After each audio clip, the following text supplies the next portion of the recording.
Okay, let me show you the mistake I made, not understanding how this factory tie rod works.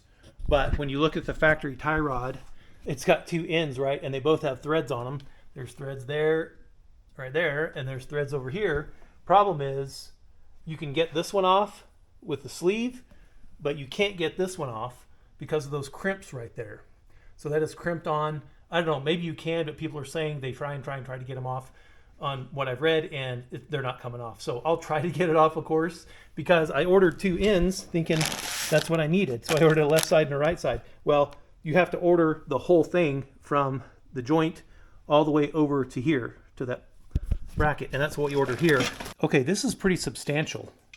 So it's got a greasable joint on the end, and it has the bracket on this end, which is pretty nice.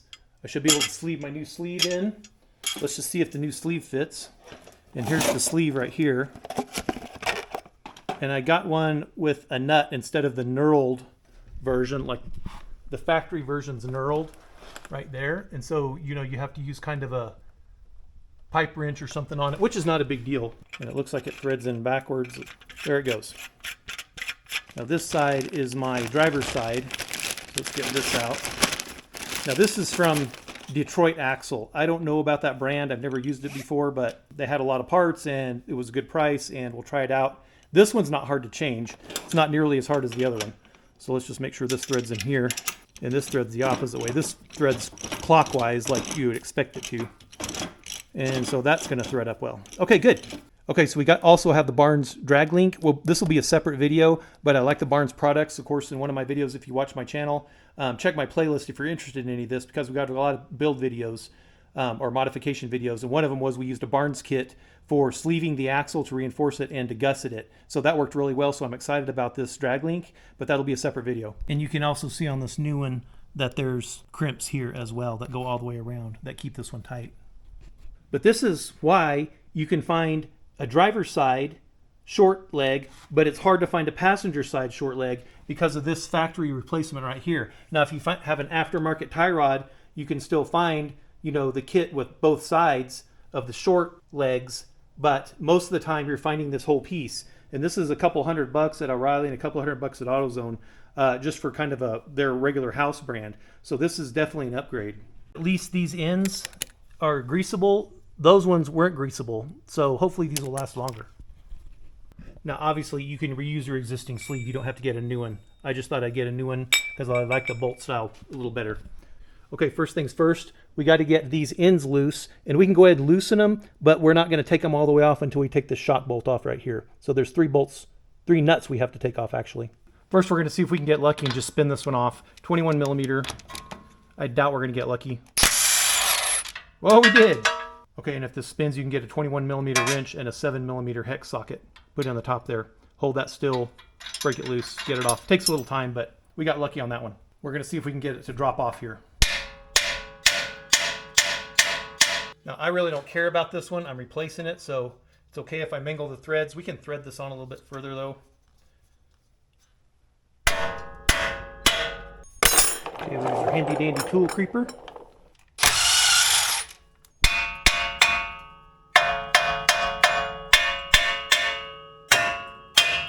This is an 18 millimeter.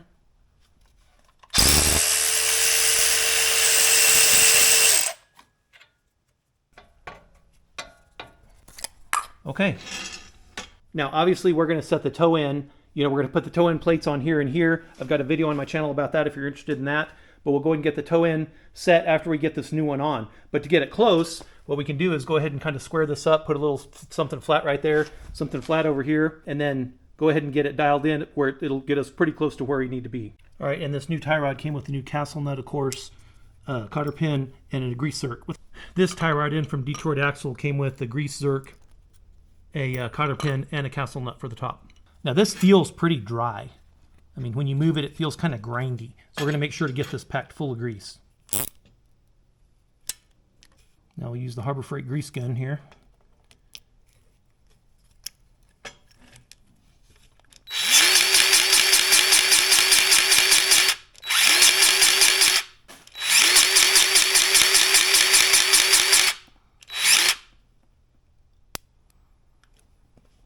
Okay, I'd say that's full.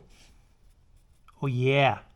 Now what I'm going to do is drive it, and then I'm going to come back and re-grease it. Okay, so now for this Detroit axle end, should be the same thing. Just thread that in there. And that's actually a 7mm. I thought that would be, it felt a little smaller.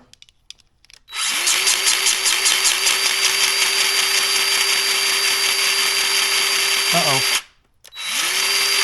Sounds like I'm out of grease.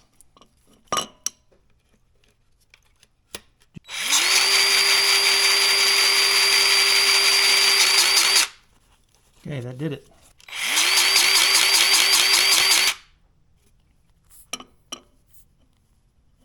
Squeeze some of that air out. There we go.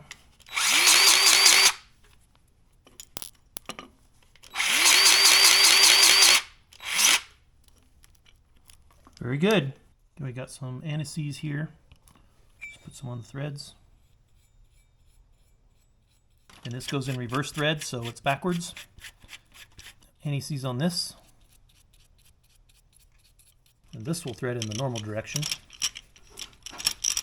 Now I want to set this one up as close as I can to the original one. So pretty much all the threads are inside the sleeve.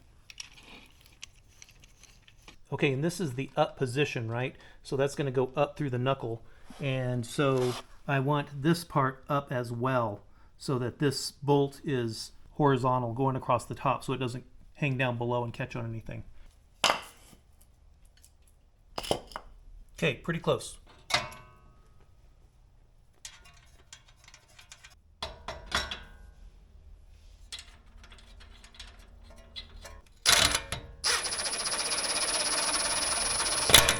So both of these tie rods measure the exact same length. It's like, looks like about 43 1/8. The edge of this bracket here is right at 21. So I'm going to go ahead and set this one at the same spot, and hopefully that'll get us in the right area that we need.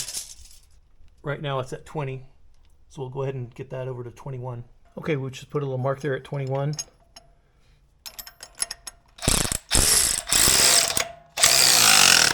So here's something of interest. This clamp bolt sticks out back here, right? And I've had this happen where I've hit this dog bone with the steering right here when the axle's drooped out, and then I'm turned, and this of course gets closer to this when I'm turned. This bolt has hit this. So what I've done on my other one, if you look right there, this is the driver's side, and I've reversed the bolt. So I'm going to reverse the bolt again here and hopefully alleviate that problem.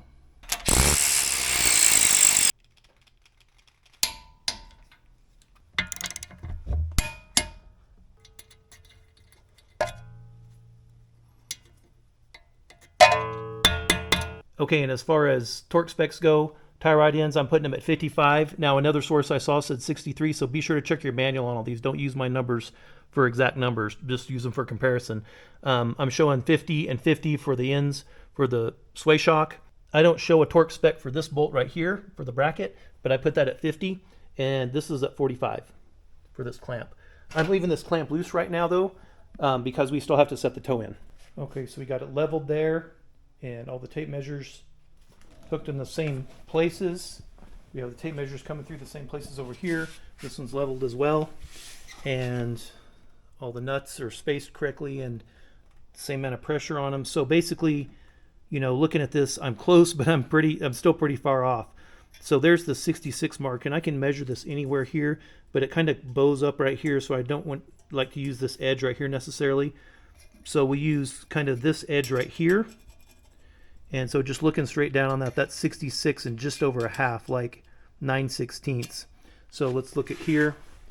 And you can see 66 is there, 67 is there. So we're at 67 and just over 3/4. So we're quite towed out. Let's get that fixed. Now turning this counterclockwise, ran this in. So let's just see if we can do that. Okay, we're gonna come over here and check and make sure that all our, you know, nothing's moved over here. Our tapes are in the same spot, nothing fell off, nothing turned. So if we look at this inside edge, just for clarification, just for comparison, 66 and 1, 2, 3, 4/8, which is 66 and a half right there on that edge, right there on that inside edge. And then we come over here and we look at this. This is 66 and 5/8. 1, 2, 3, 4, 5/8 right there. There's the half mark, and there's the 5/8 mark. All right, super happy with that. But one other thing we want to check, since I've moved this sway shock, okay, I've turned it all the way to the right, and you can see the shock is bottomed out. So that's actually stopping the travel. I'd rather have the travel stopped by this screw, this adjusting screw, and you can see right there where my screwdriver is. And so there's a gap right there. And so that bolt isn't hitting to stop. Okay, I'd rather have that bolt hitting, that being the stop, than the shock. Now let's spin it the other way and see how much shock travel we have.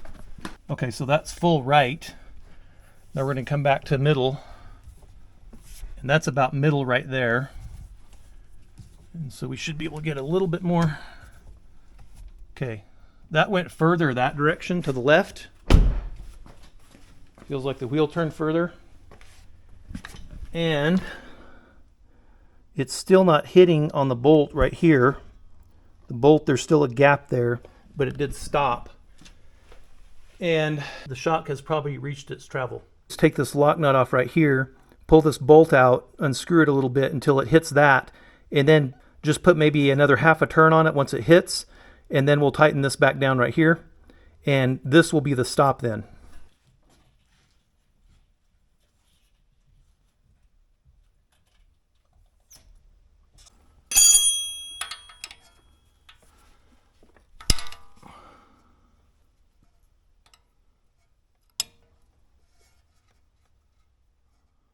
There it touches it by hand. Okay, so just for reference, that's fully bottomed out there. That's fully turned to the right. And you can still see a little bit of the shaft there, but the shock has stopped. When I tighten my bolt, I want to push this just a little bit wider there. So that was just a little bit. We're going to hold that there, tighten this down.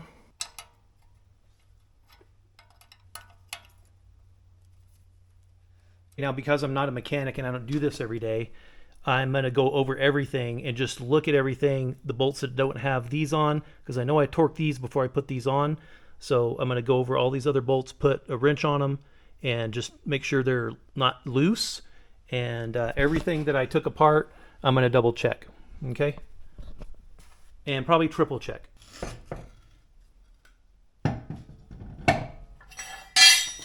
I just took it out for a good test drive. 3 or 4 miles of really bumpy, rough road, and then about 10 or 15 miles of interstate, and it drove 80 miles an hour like a dream. And no death wobble, no shaking the steering wheel at all when I hit the bumps. It's doing good. The track bar and the drag link are pretty well lined up. And thanks to my mechanic buddy Steve for that and making that happen. It performs really well.